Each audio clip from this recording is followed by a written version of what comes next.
Venezuela की घटनाओं के पश्चात अमेरिकी राष्ट्रपति डोनाल्ड ट्रंप का ध्यान अब ईरान की ओर केंद्रित है। परंतु यही विषय समाप्त नहीं होता। ट्रंप की निगाहें ग्रीनलैंड पर भी टिकी हैं। उन्होंने स्पष्ट घोषणा की है कि इस द्वीप पर अधिकार के अतिरिक्त कोई विकल्प स्वीकार्य नहीं।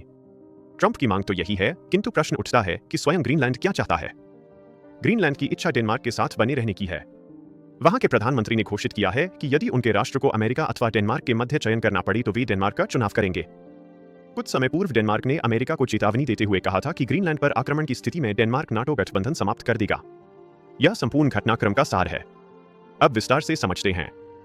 ग्रीनलैंड विश्व का विशालतम द्वीप है तथा डेनमार्क का स्वायत्त क्षेत्र है। लेकिन ट्रंप की मंशा है कि ग्रीनलैंड का नियंत्रण अमेरिका के अधीन आ जाए। 14 जनवरी की संध्या उन्होंने अपनी यह मांग पुनः दोहराई। चूंकि डेनमार्क नाटो का सदस्य है, इस कारण ग्रीनलैंड भी नाटो के दायरे में आता है। ट्रंप का कहना है कि ग्रीनलैंड पर अधिकार हेतु नाटो को अमेरिका की सहायता करनी चाहिए। ट्रंप ने सोशल मीडिया पर लिखा कि राष्ट्रीय सुरक्षा के दृष्टिकोण से अमेरिका को ग्रीनलैंड आवश्यक है। यह उस रक्षा प्रणाली के लिए अत्यंत महत्वपूर्ण है जिसे हम निर्मित कर रहे हैं। नाटो को हमारा साथ देना चाहिए। यदि हम नियंत्रण नहीं करेंगे तो रूस अथवा चीन करेगा और यह होने नहीं दिया जाएगा। सैन्य दृष्टि से अमेरिका के बिना नाटो प्रभावशाली नहीं रह सकता। यह तथ्य मुझे और नाटो को ज्ञात है। ग्रीनलैंड अमेरिका के नियंत्रण में आने पर नाटो अधिक सशक्त बनेगा। इससे कम स्वीकार नहीं होगा। यह था ट्रंप का वक्तव्य। अब ग्रीनलैंड की प्रतिक्रिया जानते हैं। ग्रीनलैंड के प्रधानमंत्री जेम्स फ्रेडरिक नील्सन ने कहा कि अमेरिका और डेनमार्क के बीच चयन करना पड़ी तो वे डेनमार्क को प्राथमिकता देंगे।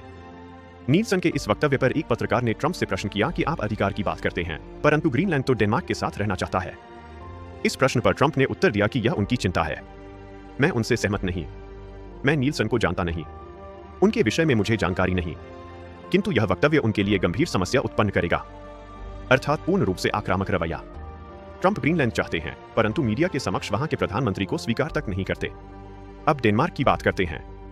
ग्रीनलैंड खोते देख डेनमार्क भी सक्रिय है। डेनमार्क की प्रधानमंत्री में फ्रेडरिक्सन ने कहा कि ग्रीनलैंड पर आक्रमण से ट्रांसअटलांटिक रक्षा समझौता समाप्त हो जाएगा। पुनः स्मरण दिलाएं कि ग्रीनलैंड डेनमार्क का भाग है और डेनमार्क नाटो का सदस्य है। अतः अमेरिका द्वारा ग्रीनलैंड पर आक्रमण नाटो और अमेरिका यूरोप के रक्षा समझौते को तोड़ने के समान होगा। इसी कारण नाटो राष्ट्रों ने ग्रीनलैंड में सुरक्षा सेना बढ़ा दी है। नाटो सदस्य फ्रांस के राष्ट्रपति इमैनुएल मैक्रों ने सहायता का हाथ बढ़ाते हुए कहा, डेनमार्क के आग्रह पर मैंने निर्णय लिया है कि फ्रांस ग्रीनलैंड में डेनमार्क का साथ देगा। फ्रांसीसी सैन्य टुकड़ियां प्रस्थान कर चुकी हैं। अन्य टुकड़ियां भी शीघ्र पहुंचेंगी। ट्रंप अपने प्रथम कार्यकाल में भी ग्रीनलैंड पर अधिकार की धमकी दे चुके हैं, किंतु डेनमार्क ने तब भी प्रत्युत्तर में कहा था कि ग्रीनलैंड बिक्री के लिए नहीं है। प्रश्न उठता है कि ग्रीनलैंड ट्रंप के लिए इतना महत्वपूर्ण क्यों है। मीडिया रिपोर्ट्स के अनुसार ग्रीनलैंड आर्कटिक क्षेत्र में स्थित है और इसका 80% भाग बर्फ से आच्छादित है। परंतु आर्कटिक क्षेत्र में बर्फ 4 गुना तीव्र गति से पिघल रही है। इससे उस इलाके में जल भर गया है। शोधकर्ताओं का कहना है कि इस जल के नीचे 30% तक अन्वेषित गैस उपलब्ध है और 13% अन्वेषित तेल विद्यमान है। लेकिन तेल और गैस से अधिक महत्वपूर्ण है वहां के खनिज पदार्थ। यहां हीरा मिलने की भी पर्याप्त संभावना है, अर्थात अमेरिका को ग्रीनलैंड में संपूर्ण खजाना प्राप्त हो सकता है। माना जा रहा है कि यही लालच ट्रंप को बारंबार ग्रीनलैंड की ओर आकर्षित करता है। प्रश्न यह है कि क्या डेनमार्क और नाटो राष्ट्र ग्रीनलैंड को ट्रंप से सुरक्षित रख पाएंगे अथवा वेनेजुएला के समान वहां भी सत्ता परिवर्तन हो जाएगा।